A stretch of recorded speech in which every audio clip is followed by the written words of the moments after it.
کیا آپ جانتے ہیں کہ یاجوج ماجوج کون ہیں؟ یاجوج ماجوج یافس بن نوح کی اولاد میں سے ہیں۔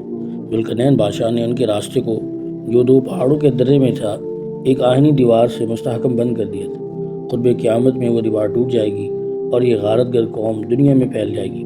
کوئی ان سے مقابلہ نہ کر سکے گا۔ آخر آسمانی وبا سے خود بخود مر جائیں گے۔ یاجوج ماجوج کا آخری زمانے میں نکلنا علم الہی میں طے شدہ ہے کہ ان کا خروج قیامت کی نشانی کے طور پر قرب قیامت میں ہوگا۔ اسی بنا پر حدیث نبی صلی اللہ علیہ وسلم میں ان کے خروج کو قیامت کی بڑی علامات میں شمار کیا گیا ہے، اور بہت سی احادیث میں ارشاد فرمایا گیا ہے کہ ان کا خروج حضرت عیسیٰ علیہ السلام کے زمانے میں ہوگا۔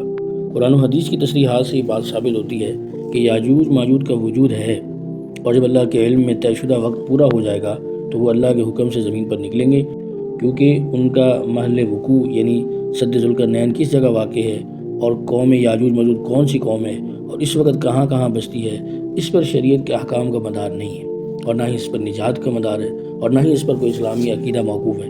اس لیے اس کا صراحتاً ذکر نہیں کیا گیا۔ ایمان لانے اور اعتقاد رکھنے کی چیز صرف اتنی ہے کہ جو قرآن اور احادیث صحیحہ میں آ گئی ہے۔